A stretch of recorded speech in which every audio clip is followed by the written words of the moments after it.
Yo, bienvenue dans ce nouveau Fit Process Show. Pour le mois d'avril, on va parler un petit peu des French. On va parler aussi un petit peu des qualifs en team pour les CrossFit Games qui sont passés du coup au début du mois. Et des age group quarter final. Jingle.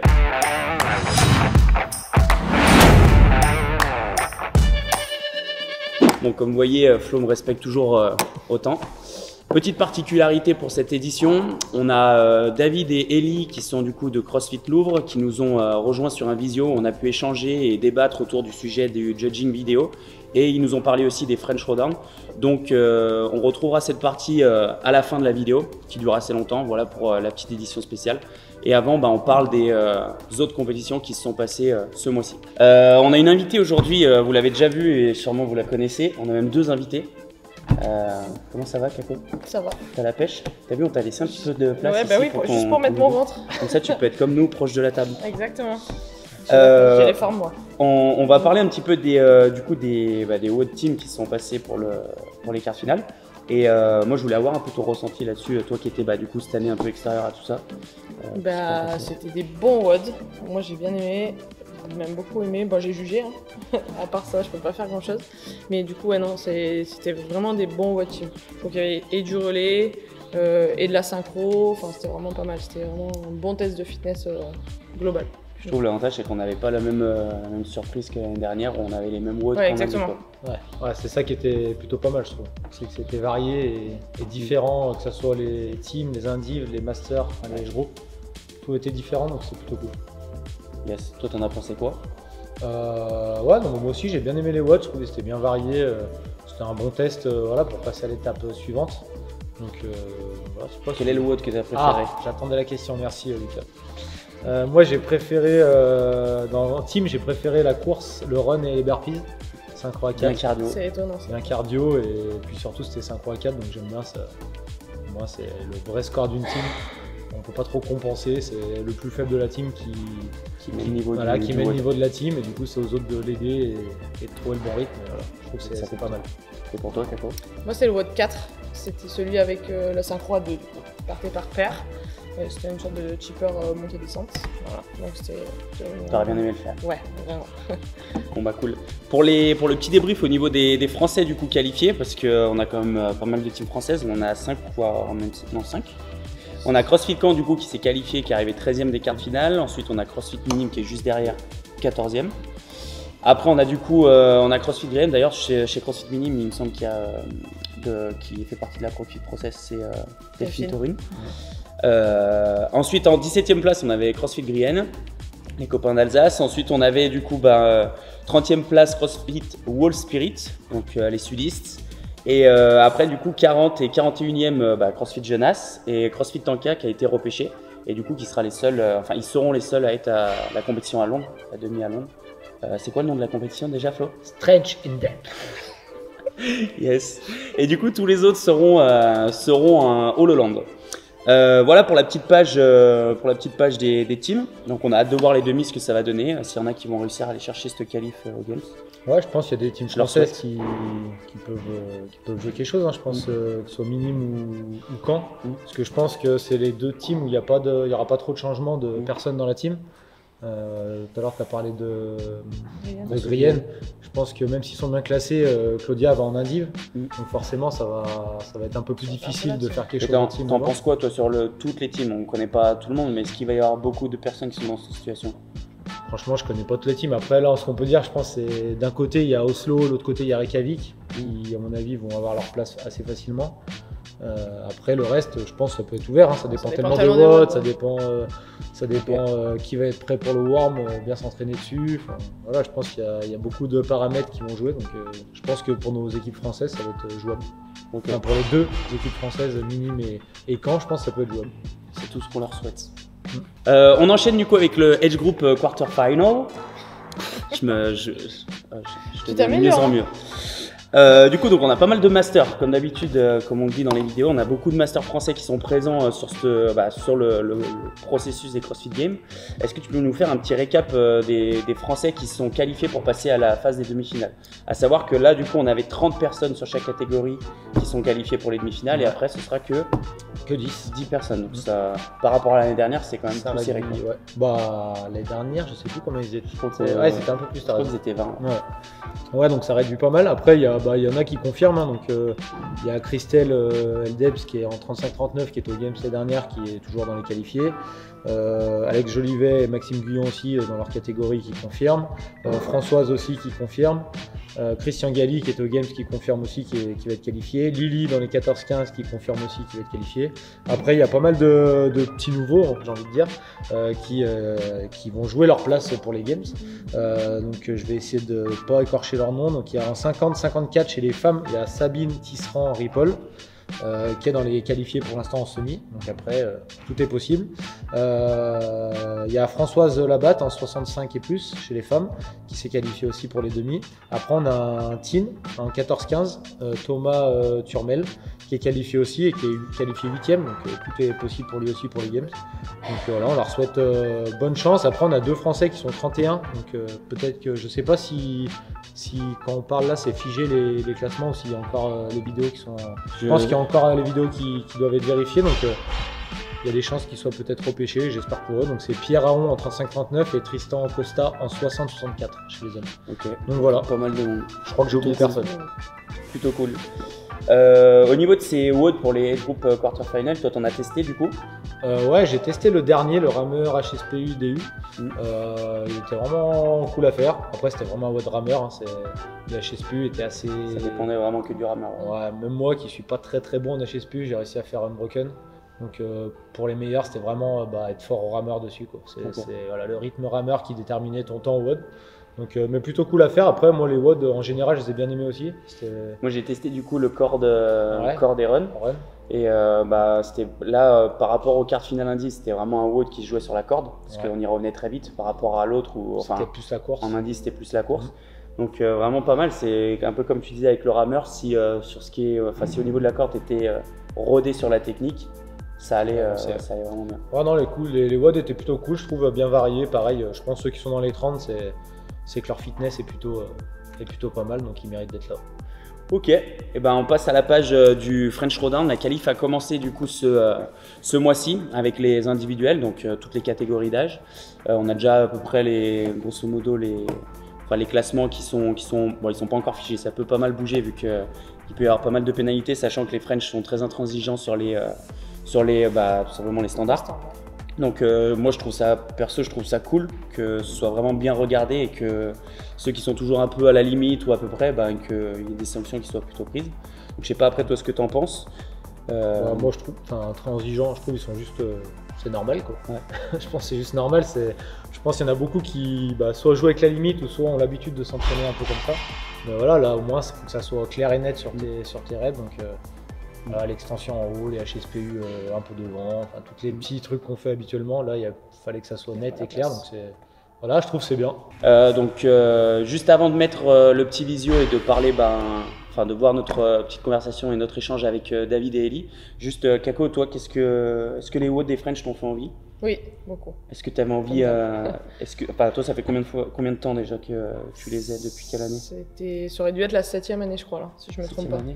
Et là, c'est les 10 ans du French, si je dis pas de bêtises cette année. Je crois que c'est ça, 2000. Après, il y a eu 2 éditions pas faites. Donc, avec le Covid, mais en gros, ça aurait été depuis 10e édition. Ok. Ah non, pardon, 6e année, parce que du coup, il n'y a pas eu en 2000. Ok, et du coup, tu penses que tu iras en spectatrice? Mais je sais pas. On sera 3, ça c'est sûr. Un petit bout. J'espère.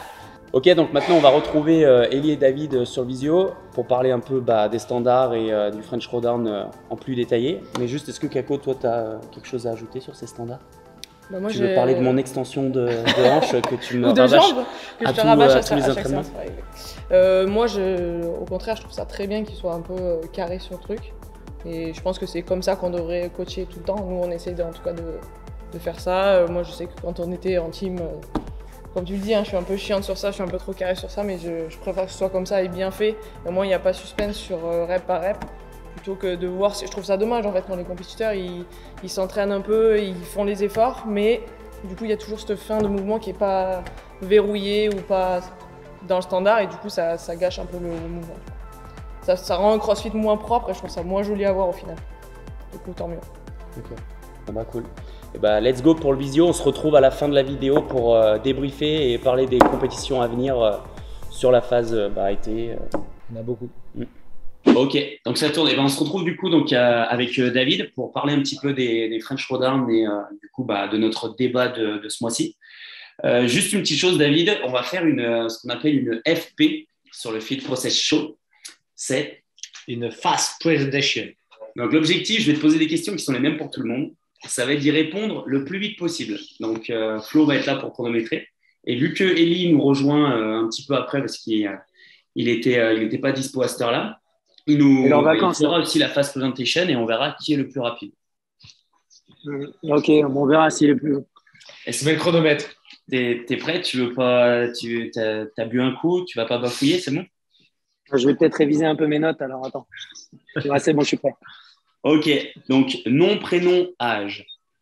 Le nouvel David, 32 ans dans une semaine. C'est précis. Les débuts dans le CrossFit, en quelle année? 2010, découverte par l'intermédiaire de mes tuteurs à l'époque et début de travail 2012. Mais donc 10 ans le mois prochain. Quel est ton mouvement préféré dans le CrossFit? Le thruster. Quel est ton mouvement détesté dans le CrossFit? Les chest to bar. Le sport que tu pratiquais avant? Le rugby comme vous. Top. On est à combien? 28. 28 secondes. Ça, c'est pas mal. Bon, à savoir que le record, il est à 19 secondes. Oh, putain, c'est ce que j'ai argumenté. Ouais, t'as argumenté. Ouais, c'est pour ça. Mais c'est bien. Donc, on note ça et après, on verra si Ellie arrive à faire mieux ou si il fait moins bien. À mon avis, connaissant le loustic, Ellie, il va faire 2 minutes. Il va raconter toute sa vie. Pour commencer, en fait, on voulait un peu te poser quelques questions qui vont un peu, on va essayer de sortir de l'ordinaire et pas poser les questions bateau, mais surtout par rapport au French Throwdown. On en a parlé un peu avant dans la vidéo, mais nous, les choses qu'on voulait savoir sur le French Throwdown, c'est quelles étaient les valeurs du French Throwdown. Qu'est-ce que vous vouliez transmettre de par cet événement qui est assez grand dans le monde du CrossFit? Ok, le French, déjà, c'est une compétition qui a quand même quelques années maintenant. On avait commencé en 2012 par l'intermédiaire du Fitness Championship avec la marque Reebok. Et l'année d'après, du coup, avec l'équipe de la boxe, donc Dan avait décidé de reprendre la compétition et de l'appeler le French Throwdown. Donc, créer une compétition qui permet de rassembler la communauté française. Et chaque année, ça a pris un petit peu plus d'ampleur. On s'est déplacé un petit peu des lieux. Au départ, on était sur l'INSEP. Après, on est passé sur Charletti. Et puis là, on est arrivé complètement au Vélodrome de Saint-Quentin, qui est un lieu olympique. Donc, c'est assez mythique, assez sympa. Chaque année, on essaie d'agrémenter en augmentant un petit peu la manière dont on va amener les choses. On ne fait pas tout d'un coup. On essaie de vraiment faire step by step et de respecter un petit peu cette chose-là pour justement proposer quelque chose de qualité. Après, la chose intéressante, c'est que cette année, on est associé avec une association qui s'appelle Aladdin, qui est siégée à Bordeaux. Et l'objectif de cette association, c'est de réaliser des rêves d'enfants malades. Donc, le but cette année, c'est que toutes les recettes qui vont avoir recettes de déqualification jusqu'à la finale et tout ce qui va se passer autour de ça, en fait, on enverra directement tout à cette petite association pour faire en sorte de réaliser les rêves d'enfants malades. Donc, les valeurs du French, elles rejoignent les valeurs de CrossFit Louvre. Donc, c'est de faire en sorte de respecter des étapes de progressivité et de ne pas faire un gros truc d'un coup, mais vraiment step by step. Ok. Donc, privilégier en gros la qualité et puis là, cette année, vraiment pouvoir le redistribuer, comme tu disais, à cette association. Cette association, elle est de Bordeaux, c'est ce que tu disais? Ouais, de Bordeaux. Et du coup, vous avez eu, en gros, l'idée un peu est venue comment, le fait de venir en aide à cette association grâce au French? Alors, l'idée, elle vient de l'équipe de Bordeaux. Donc, nous, c'est vrai que là, vous voyez surtout là sur les lives et tout ça, on a vu l'équipe un peu de Paris parce qu'on a organisé les lives ici, mais il y a toute l'équipe de Bordeaux qui fait un travail de malade. Et en fait, l'idée, elle vient du staff de Bordeaux, notamment par Sophie, que vous connaissez parce qu'elle est là depuis aussi longtemps que nous tous. Hein. Elle est là depuis longtemps. Et en fait, ils ont une association qu'ils ont déjà travaillé avec CrossFit Louvre 2 dans le passé. Et l'idée, en fait, c'était de faire la même chose, mais en utilisant la société des French pour pouvoir faire ça, en fait. Okay. Moi, j'ai une petite question plus sur les chiffres pour que les gens se rendent compte de combien ça peut coûter une compétition comme ça, quel budget il faut pour organiser une grosse compétition comme les French, ou même l'évolution entre la première et maintenant. Alors, moi, je ne suis pas le pro des chiffres, mais c'est une compétition qui coûte quand même pas mal d'argent parce que la location du stade, c'est quand même quelque chose qui qui monte vite, surtout que là où on organise à Saint-Quentin en Yvelines, en fait, là-bas, ils nous imposent la sécurité, parce que c'est un lieu qui est considéré comme sensible et aussi qui est un lieu olympique. Donc, ça chiffre assez vite, mais ça monte autour de 6 chiffres quand même. Ça peut monter autour de ça et ça peut augmenter en fonction de ce qu'on va ajouter et tout ça. Après, il va y avoir aussi les côtés recettes, mais pour l'instant, on s'est retrouvé la majorité du temps juste et arriver à rééquilibrer un petit peu les choses. Et cette année, notre objectif, c'est du coup de dépasser cet équilibre pour permettre d'envoyer la recette à l'association Aladin. Donc voilà. Mais c'est autour de 6 chiffres. Ok, ça va. Okay. Donc, les partenaires sont importants pour organiser un événement comme ça, quoi. Ouais, complètement. On a plusieurs partenaires. On est cette année avec Northern Spirit, qui est une entreprise qui fait donc des vêtements et qui a été réacheté, je ne vais pas dire de bêtises, mais très récemment par la même société que BNN, en fait. Et ils ont voulu investir dans le CrossFit en France en venant partenaire du French. Après, on a toujours nos partenaires historiques comme Rogue ou comme Fitted, qui sont des partenaires importants. Et après, on a tous les petits partenaires associés qui vont s'ajouter au fur et à mesure. Ok, cool. Moi, j'ai une petite question personnelle pour toi. Quel est ton meilleur souvenir sur le French Throwdown, toute édition confondue?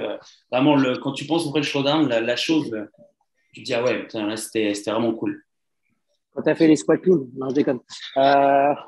Non, vraiment, moi, mon meilleur moment, c'était en 2016, la finale. On avait fait un WOD où il y avait back squat, 100 kg avec des muscle-up et ils enchaînaient derrière avec 3 tours de DT un peu plus lourd à 80 kg. Et en fait, c'était incroyable parce que au moment de la finale, ça a vraiment avancé un petit peu et il y avait une ambiance de malade.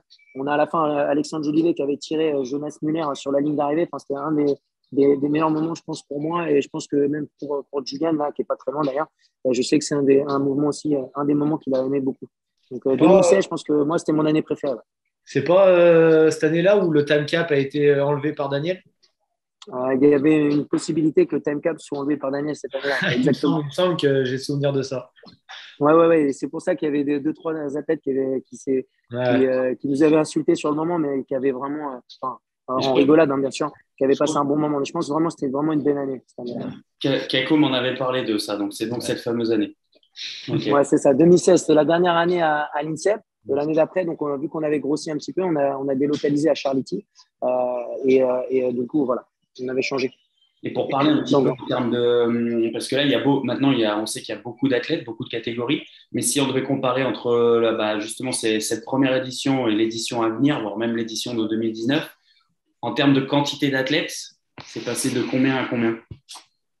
Alors, en fait, il faut regarder surtout les catégories. Donc, avant, on avait moins de catégories. Là, cette année, on a déjà augmenté une catégorie qui est l'équipe en team. Donc, en team, on va avoir la catégorie élite. Ensuite, on a RX. Avant, on avait ces deux-là. Et là, on a ajouté la catégorie intermédiaire.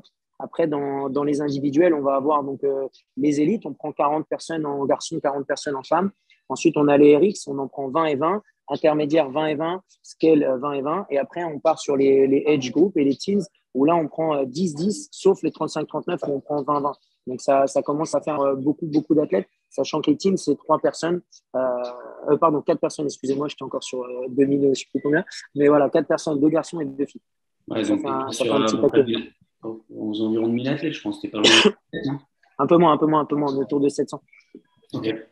Après, vous avez si je me souviens bien, il y a 2 zones de WOD à la finale pour pouvoir quand même proposer des WOD, on va dire, complets.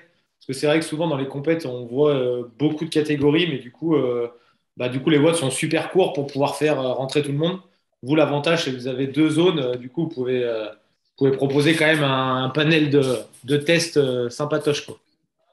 Ouais, on essaie, on suit un peu CrossFit.com pour la programmation et tout ça. Donc, clairement, on cherche à avoir 2 zones, ce qu'on avait avant. Et cette année, on augmente d'une zone. Donc, en fait, il y aura la zone à l'intérieur qui sera du vélodrome, donc qui sera la zone principale.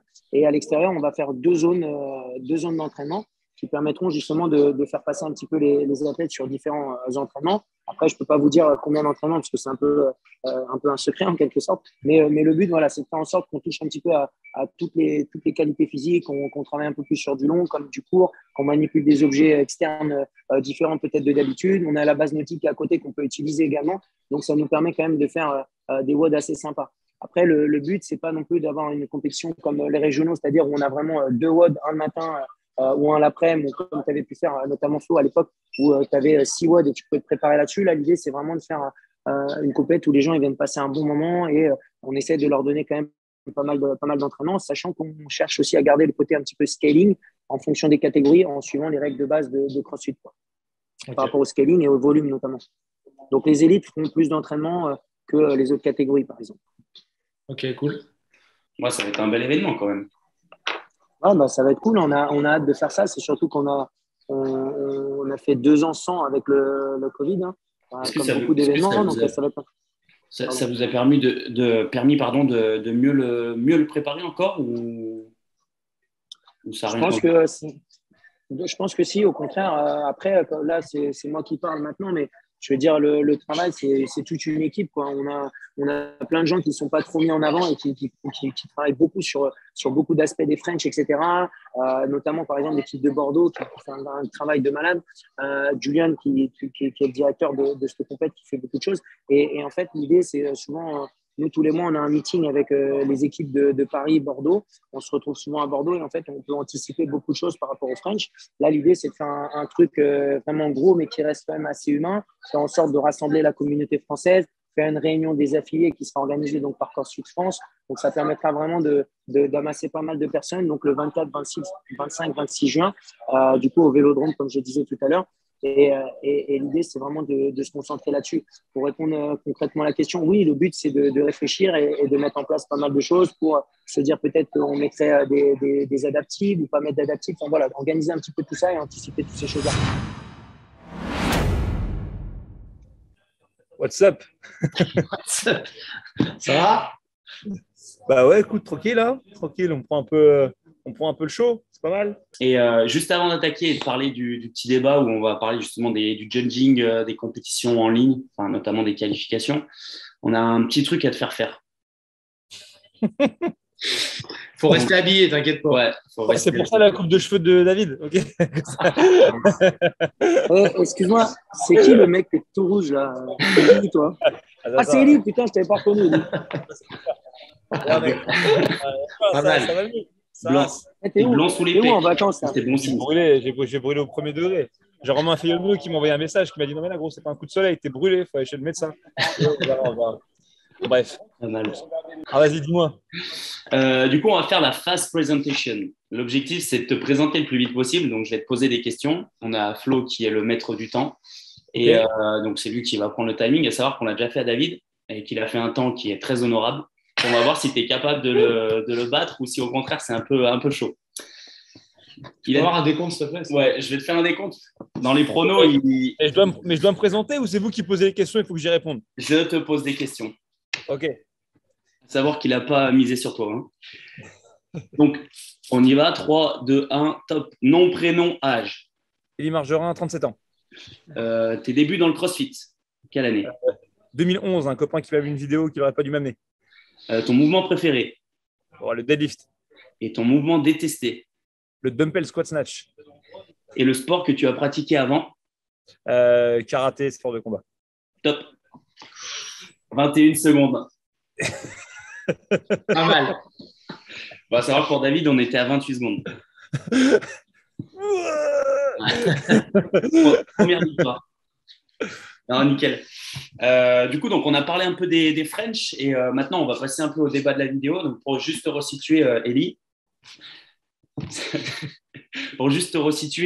on a en gros, on a sur le Fit Process Show, on a toujours une petite partie débat où on vient échanger sur un sujet chaque mois dans les vidéos avec la chaîne YouTube Fit Process. Et le sujet de ce mois-ci, c'est comment sont gérés le judging vidéo. Donc, notamment là, on a fait appel à vous parce qu'avec les French, vous êtes à fond dedans. Et du coup, on avait 2-3 petites questions et ça permettra peut-être d'éclaircir certaines idées et ça permettra peut-être à certains de mieux comprendre comment c'est géré.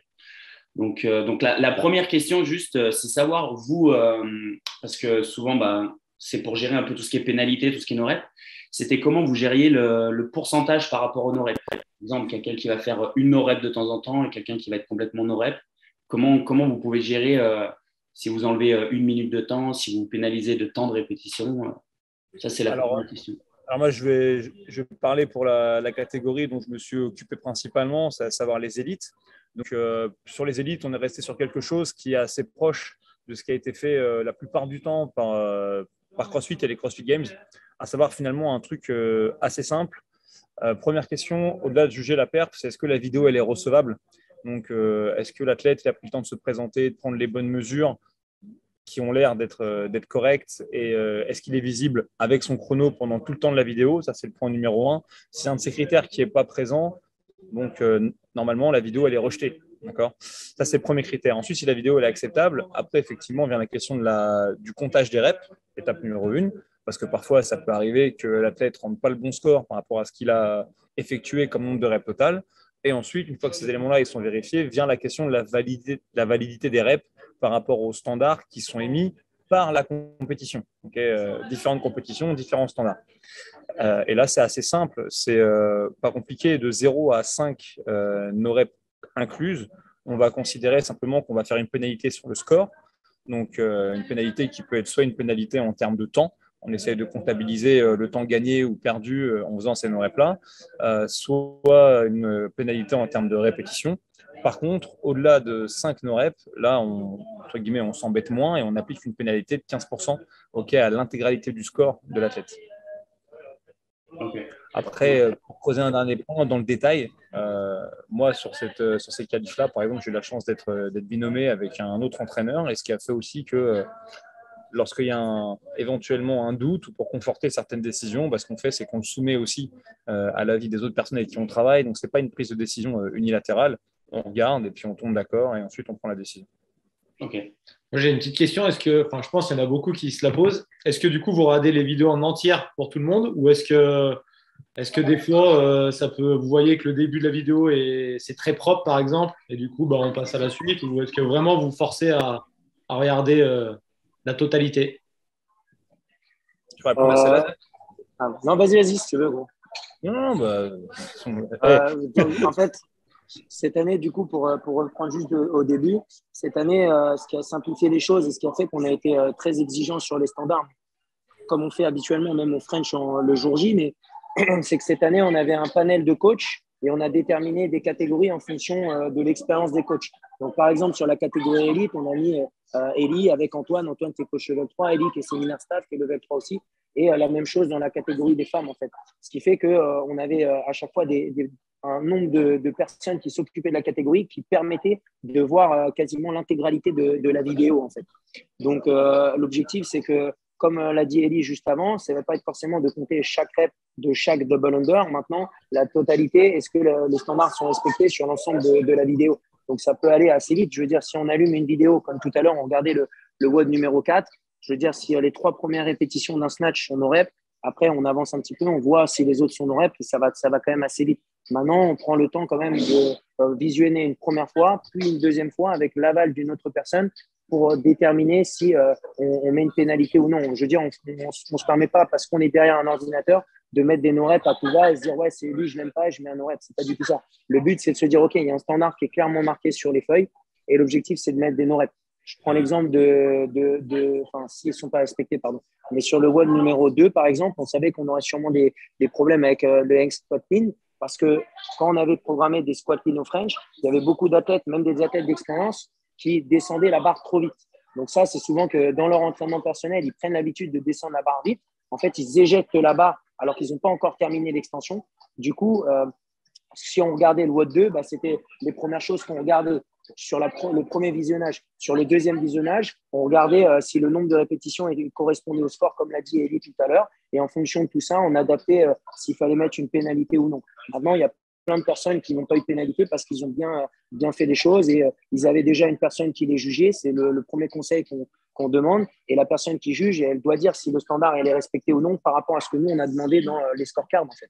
Et ça, c'est, je pense, les 2 points qui sont malheureusement souvent oubliés. C'est que la personne, elle est là, souvent, elle compte, mais elle ne donne pas de feedback ou de retour à la personne, alors qu'on voit très bien que c'est des non-reps. Mais je veux dire, on ne s'amuse pas à mettre des pauses à chaque fois que la personne a fini un mouvement. C'est comme si on l'a jugé en live, en fait, la personne. Okay. Après, est-ce que c'est dur quand même Enfin, je ne sais pas si c'est déjà arrivé, mais est-ce que vous avez déjà rejeté une vidéo totalement? Parce que j'ai l'impression que ça arrive quand même très rarement. Souvent, on met des 15%. Si vraiment c'est un peu dégueulasse. Mais de là, est-ce que vraiment vous avez enlevé complètement un score et du coup, bah, la personne est disqualifiée, entre guillemets? Parce que là, il y en a beaucoup qui descendent dans le classement, mais ça reste jouable pour la qualif. Mais j'ai rarement vu quelqu'un qui était vraiment disqualifié dû à une vidéo. Alors en fait, si tu veux, il y a quand même deux cas de figure. Euh, En fait, par exemple, moi, le meilleur conseil que je peux donner, bon, tu sais que quand tu es compétiteur, tu as quand même un joker qui va consister à poser ton score le plus tard possible dans le temps des qualifs pour qu'il apparaisse le plus tard possible. Parce que tu sais, c'est comme tout. Si tu mets une carotte, bah, tout le monde va courir après. Mais tant que c'est un peu incertain, finalement, voilà, c'est du poker menteur. Bon, néanmoins, dans les qualifs, quand les mecs ils arrivent à poser une vidéo relativement tôt, surtout s'ils font un bon score, nous, ça a pu nous permettre de repasser dessus là, sur le premier vote qu'on a évalué. Bon, bah, j'ai moi rejeté une vidéo parce que l'athlète, bien que très bon, hein, il a plus de fitness dans sa jambe droite que j'en aurais dans tout mon corps, dans toute ma vie. Mais tu vois, toutes les répétitions d'handstand push-up, clairement, les mains en avant du corps, etc. Zéro lockout, zéro engagement. Et donc, du coup, voilà, je suis signifié et ça lui a permis de refaire le WOD. Bon, il l'a refait, il a mangé 15% de pénalité sur les cleans, mais malheureusement, c'est des choses qui arrivent. Mais c'est le premier truc. Donc après, il faut quand même être conscient effectivement que là, je pense cette année, au French, peut-être David il pourra confirmer, mais on est tombé sur un cas de figure très particulier. Parce que je ne pense pas qu'on s'attendait, nous tous, à se retrouver dans une situation où on allait mettre des pénalités à tour de bras, okay, sur la question du handclean, si je suis complètement transparent. Pour moi, je m'attendais plus à avoir des problèmes sur les handstand push-up, par exemple. J'en ai eu quelques-uns. On a eu aussi des problèmes. Tu posais la question de savoir pour le compte des double under. Ben, en toute transparence, ouais, on a eu des problèmes sur le compte des double under. Parfois parce que le mec travaille seul. Parfois parce que des fois même le juge, le pauvre, il a du mal à compter. Donc il va compter 10 alors qu'on n'est qu'à 8. Il va compter 20 alors qu'on n'est qu'à 15. Et du coup, il met malheureusement l'athlète dans l'erreur. Parce que c'est pas si facile que ça de compter des double under. On pourra faire un petit test interactif si vous voulez un moment. Mais là, on s'est retrouvé dans une situation où effectivement, il y avait énormément de no-reps. Et donc, franchement, je pense qu'on aurait pu rejeter un certain nombre de vidéos, mais c'était essentiellement pas le but parce qu'on n'était pas non plus face à des athlètes de mauvaise foi. Ça se voit clairement. Enfin, je veux dire, c'est des mecs d'un très bon niveau et qui, entre guillemets, qui veulent bien faire. Je pense qu'on est juste tombé sur un cas très particulier en fait de distorsion, tu sais, dans la perception de ce qui était le standard et de ce qui pouvait être fait parfois à l'entraînement ou même parfois dans certaines compétitions où en fait bah voilà, un aspect du mouvement est un petit peu effacé, un peu comme l'absence de lockout lorsque tu arrives en haut d'un ring muscle up ou le fait de ne pas te remettre complètement debout entre deux pistoles. Et voilà, et donc bah, pas de bol, c'est tombé sur nous cette année. On a décidé, voilà, il faut qu'on soit entre guillemets le plus objectif possible et le plus impartial. Et il n'y a pas d'histoire, en fait. Si tu veux un peu d'impartialité, bah, il faut tracer la ligne et il ne faut pas que tu autorises de zone de flou autour de cette ligne, donc tu ne poses pas de questions. Et donc, si tu as franchi la ligne, bah, tu prends 15%. Si tu n'as pas franchi la ligne, voilà. Comme tu l'as dit, l'intérêt de ça, c'est qu'au final, quand tu prends un peu de recul, ce que ça a fait, c'est que les mecs qui étaient bons au classement, entre guillemets, sont restés bons. Tu vois ce que je veux dire? Ils ont pris une pénalité, ils sont descendus, mais néanmoins, ils sont restés dans le top score. Par contre, ce que ça a réellement fait, c'est que des athlètes qui non seulement étaient bons, mais en plus respectaient les standards, eux, par contre, se sont retrouvés à avoir un classement qui était plus en phase avec ce qu'ils méritent vraiment. Et du coup, ça les a fait remonter un peu en comparaison. Ouais, bah après, nous, on en discutait un peu. C'est vrai qu'en tant que moi, entraîneur, ça me fait plaisir de voir que vraiment, il peut y avoir des pénalités pendant des qualifs ou de compète. Parce que enfin, nous, on rabâche, en tout cas ici, les standards, même à l'entraînement tous les jours, parce que je pense que ça part de là. Et c'est vrai que quand des fois, tu vois des WOD où il y a pas mal de no-reps, où c'est très litigieux souvent, bah, c'est les athlètes forcément ils ragent un peu parce qu'ils disent moi pourquoi je fais l'effort de faire ces reps là et alors qu'au final non toi Lucas je prends l'exemple il se fait engueuler je pense chaque semaine par Kako pour ses extensions justement mais au final enfin quand on voit que ça paye parce que bah ses reps sont bonnes bah ça fait plaisir quoi donc c'est vrai que d'être impartial c'est important mais je me mets à votre place aussi je pense que c'est pas simple non plus de mettre des no reps à tour de bras parce que c'est pas respecté quoi. Tu vois, moi je rebondis sur un peu ce que tu dis là, le fait que vous ayez eu ce cas où il y avait beaucoup, beaucoup, beaucoup de reps pas bonnes, avec ce qui s'est passé sur les quarts finales indives pour les CrossFit Games, notamment sur le standard des shuttle runs. Donc à l'échelle des French, je me dis que c'est quand même plus minime qu'à l'échelle des quarts finales parce que tu as encore plus de participants sur la même catégorie. Mais est-ce que ça aurait été vraiment quelque chose de faisable pour eux de vraiment sanctionner tout le monde ou Je ne sais pas ce que vous en pensez, vous. Toi qui est un petit peu qui travaille avec CrossFit, je ne sais pas ce que tu en penses, Elie. Tout ce que je peux dire, c'est que dans ce qu'on a mis en place à notre petite échelle, en toute transparence, moi, j'ai essayé de partager le plus possible de ce que je pouvais et avait le droit de partager du process en fait, de judging des games.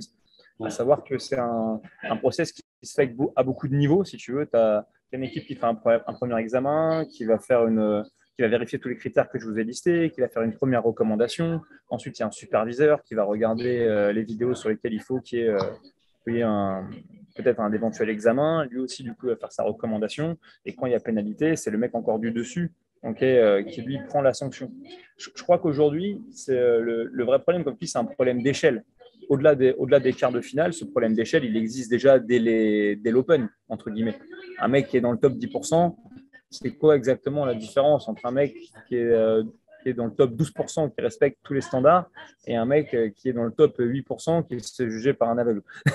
Tu vois, en fait, on ne peut jamais trop savoir. Donc après, le test de fitness, entre guillemets, reste valable quand tu le fais pour toi-même, parce qu'en fait, à grande échelle, vu les centaines de milliers de participants, tu arrives toi à te situer, mais ensuite, l'exactitude des résultats dépend vraiment, comme tu dis, de la rigueur de l'endroit dans lequel tu t'entraînes et le respect des standards. Moi, j'étais arrivé un petit peu sur un délire, à me dire que presque on pourrait faire, parce que tu sais que tu peux juger les votes de l'Open, tu sais, au travers des vidéos, etc. Tu peux soumettre des trucs.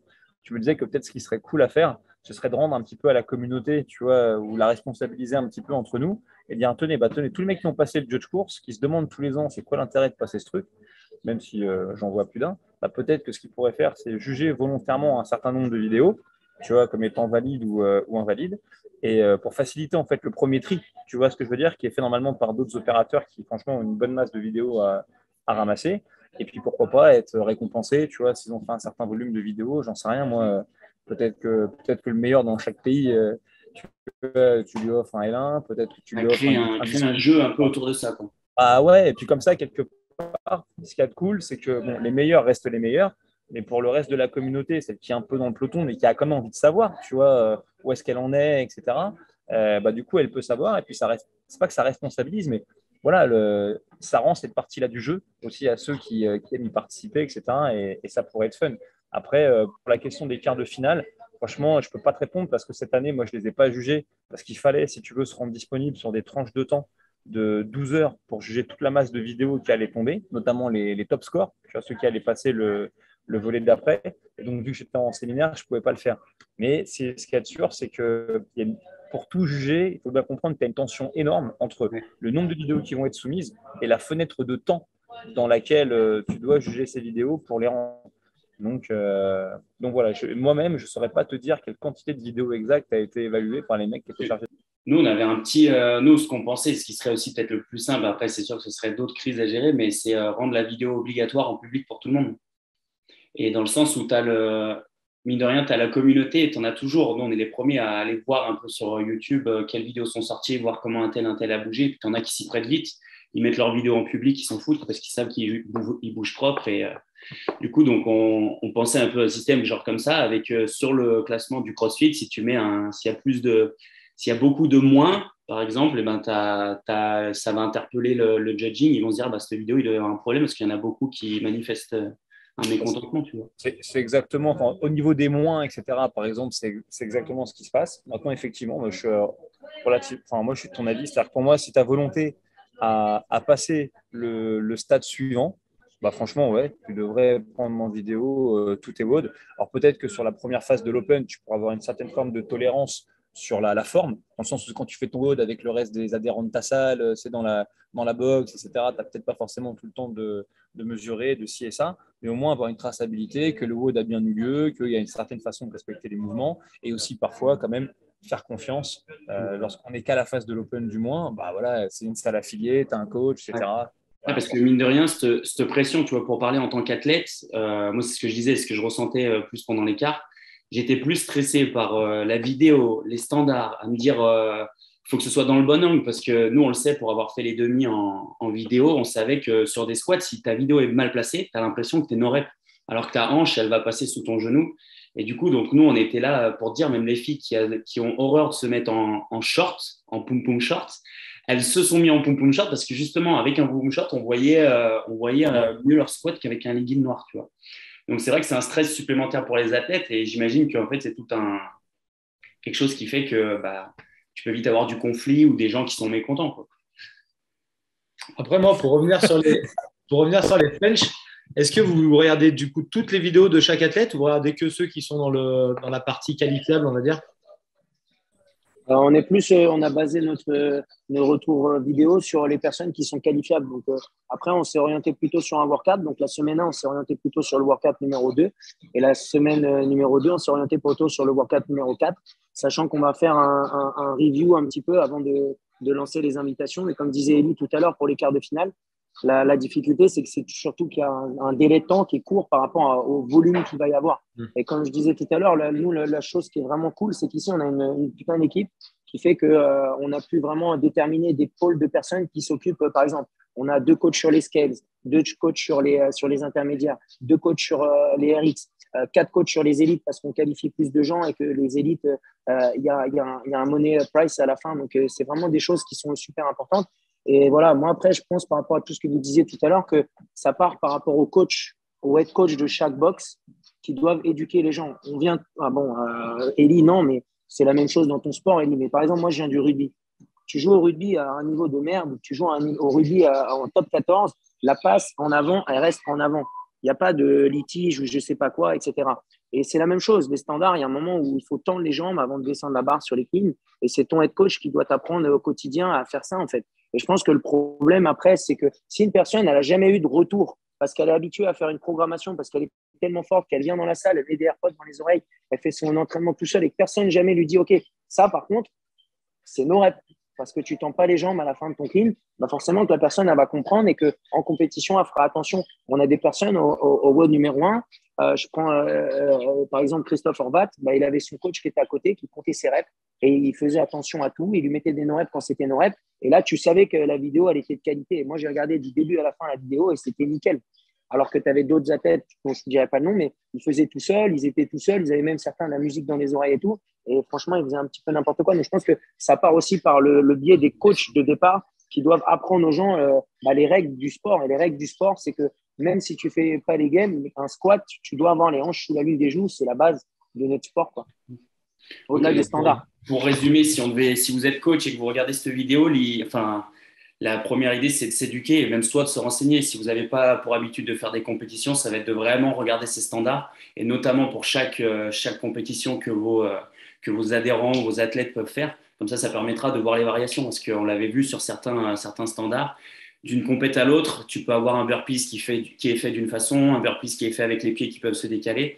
Donc voilà le message qu'on voulait passer. Et juste pour clôturer, les gars, est-ce que vous avez une petite anecdote à raconter par rapport à, je sais pas, des qualifications qui ont pu se passer dans les années précédentes ou alors même cette année, que ce soit un conflit ou quelque chose où vous vous êtes dit ouais putain là c'était cool.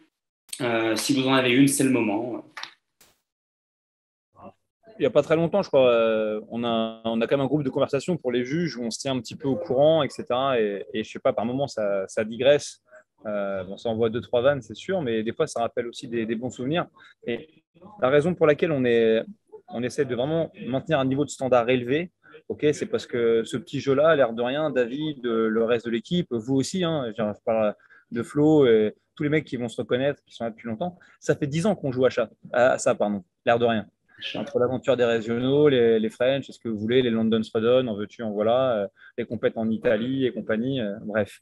Et donc, pendant ces 10 dernières années, on s'est battu quand même fort pour essayer de faire taire avec de la bienveillance, hein, mais quand même pas mal de détracteurs qui disaient ouais, le CrossFit c'est n'importe quoi, ils bougent n'importe comment, ils respectent pas les règles, c'est pas cadré, etc. Et vraiment, on est parti de loin. C'est-à-dire que nous, sur les premières qualifs, on avait des militaires qui faisaient les votes de qualif depuis leur base à Djibouti. David, il nous a rappelé un mec qui faisait des box jumps en appui il sautait sur un puits, le gamin. Son coach, c'était son père, il l'encourageait fort, il avait une barre décathlon qui ne tournait pas. Moi, j'ai vu un mec, un îlot, je ne saurais pas dire si c'est la Réunion ou la Martinique, je ne me rappelle plus, mais le gars, il n'avait pas de ballon Dynamax, tu vois, donc pour faire des wall balls, donc il avait putain de lunettes de cycliste et tout, et puis pour faire des wall balls, il avait pris vraiment une haltère, mon gars, une dumbbell et il l'a emballé dans autant de films congélation que possible pour faire comme une balle, tu vois. Et le mec, il lançait la truc, il fait que ça prenait sur la gueule, blam, tu vois, ça retombait fort. Et c'était top, tu vois. C'était vraiment des mecs qui marchaient à la passion. On était tous en skin ridicule et en vibram, tu vois. Bref, il n'y avait rien qui n'allait dans cette histoire. Mais c'était top. Et du coup, à force d'être entouré par des gens comme ça, qui avaient souci de faire les choses avec quand même de l'exigence, l'air de rien, on est arrivé à un truc cool. Et juste maintenant, voilà, le risque, maintenant, quand on regarde les qualifs et que parfois on envoie un email et on a une réponse d'email, on se dit mince, merde, je suis monté, alors enfin, j'achète une cote de maille sur Amazon pour être sûr de ne pas me faire poignarder. Mais c'est juste de dire qu'il ne faudrait pas abîmer ce travail-là. C'est-à-dire tout ce qu'on fait. Vous, les mecs qui étaient là aussi avant nous, les Ricains, les Anglais, et puis voilà, et puis tous les gens dans les salles pour en fait retomber dans ce qui était des critiques qui à l'époque n'étaient pas fondées et qui pourraient facilement le devenir si pour le fait d'aller plus vite et de profiter parfois qu'on est face à des organisations ou à des juges qui maîtrisent un peu moins la méthodologie que les passionnés du jour 1, du coup on se permet de faire n'importe quoi et de prendre des raccourcis. Donc le risque il est là, on a un truc précieux, il y a plein de gens qui ont monté plein de choses très belles autour de ça, faut juste le protéger un petit peu et comme ça on continue à avancer, quoi. Okay. Désolé David, tu n'as plus de temps pour parler du coup. Eli a piqué ton temps. Ah, merci en tout cas, c'était énorme. C'est Eli. Eli, c'est toujours ça, il parle beaucoup. Non, mais en tout cas, moi perso, je pense que c'est important d'avoir ce niveau élevé de standard ou d'exigence en tout cas. Parce que je pense que c'est. En tout cas, pour les athlètes, moi j'ai beaucoup d'athlètes Fit Process qui ont pris quelques pénalités qui viennent d'autres box, etc. Et je pense, mine de rien, ça va leur remettre dans l'entraînement à s'appliquer sur les standards, juste à l'entraînement simplement, sans parler de compétition. Donc je pense que c'est un bon point. Après, pour ceux qui en prennent pas note ou quoi, bon, tant pis, hein, mais on peut pas sauver tout le monde, on va dire. Mais voilà, je pense qu'il y a un paquet d'athlètes qui se sont remis en question sur leur mouvement, etc. Donc c'est pas mal, je pense. Bon, après, ah pardon. Dis-moi, après, c'est pas qu'une histoire de mouvement, hein. C'est aussi de bien lire les standards. Je veux dire, là, on regardait le WOD numéro 4, il y a des mecs qui mettent pas les clips sur la barre, alors que c'est notifié partout dans les scorecards. Ou tu sais, dans chaque compétition et notamment au French, nous on s'inspire des games et on suit la logique de on cherche pas à faire quelque chose qui t'avantage dans l'entraînement. Donc par exemple, de prendre 2 barres, c'est quelque chose qui avantage par rapport à quelqu'un qui prend qu'une barre. Donc, par exemple, c'est pareil, ça, c'est des vidéos qu'on va devoir rejeter. Et il faut vraiment que les personnes elles prennent l'habitude de déjà s'entourer d'un juge, s'entourer de bonnes personnes et de coachs comme vous pouvez le faire au quotidien qui t'apprennent à bien respecter les standards, mais surtout lire les scorecards pour bien faire les choses. Et je pense qu'il y a des personnes, par exemple, au qualifier, moi, j'ai reçu des appels et tout ça, où on me demandait comment gérer les dumbbells, les lignes et tout ça. Et les gens, ils lisent pas les standards. C'était bien marqué que tu devais faire un aller-retour sur le run, quoi. Donc, je veux dire, il faut vraiment faire attention à ça et c'est la responsabilité, selon moi, des coachs et des head coachs de chaque salle de faire ça. Mais lisez les fucking feuilles, s'il vous plaît. C'est clair. Bon, merci à vous en tout cas, les gars. C'était très constructif. Puis ça permet aussi justement, c'est l'actualité, mais de bien recentrer et de remettre l'église au milieu du village sur toute cette complexité de la qualif en ligne. Donc, merci à vous, les gars. Et puis, j'espère à une prochaine pour un autre sujet. Ou sinon, on se reverra au French fin juin. Si tu peux nous redonner les dates exactes, je crois que c'est 24, 25, 26. 24, 25, 26. Dernier week-end de juin. Voilà, donc n'hésitez pas, même si vous voulez venir en spectateur, il y aura plein de choses à voir. Il y aura, je pense, tous les partenaires, toutes les marques de la France, puis presque tous les athlètes, j'imagine. Donc voilà, on vous donne rendez-vous là-bas. Donc voilà pour ce petit visio. On espère qu'il vous a plu. N'hésitez pas à commenter, à nous donner vos avis par rapport à ce sujet-là. Juste avant de terminer la vidéo, on va parler un peu des compétitions à venir pour la phase d'été, des grosses compétitions. Là, on a les affiliates qui vont… Enfin, la phase de qualification a commencé. Ouais. Donc, on a prévu une petite vidéo analyse. Donc, il ne faudra pas hésiter à rester connecté et du coup à suivre le contenu Fit Process pour avoir cette analyse, notamment si vous faites les qualifs. La finale, elle est le 23-24 juillet. C'est ça. Et après aussi, en grosse compétition qui arrive, on a le Marseille Trodan. Les qualifs qui attaquent aussi au mois de mai là. Donc les qualifications pour la finale qui aura lieu fin août à Marseille. Juste petite particularité pour le Marseille Trodan, il y a une catégorie où il faut avoir combien 100 ans d'âge. Les masters, il faut avoir 120 ans à 3. 120 ans à 3, pas mal. Donc voilà, Ok. je compte faire avec une team avec Diego qui a 18 ans. Donc on cherche un master de 80 ans. Voilà, on en parlera plus sur la prochaine édition. Merci à toi Kako d'avoir donné un peu Merci tes à vous. ressentis. Merci à toi Flowfit. Et puis Un plaisir. on est bon pour ce Fit Process Show. Bye.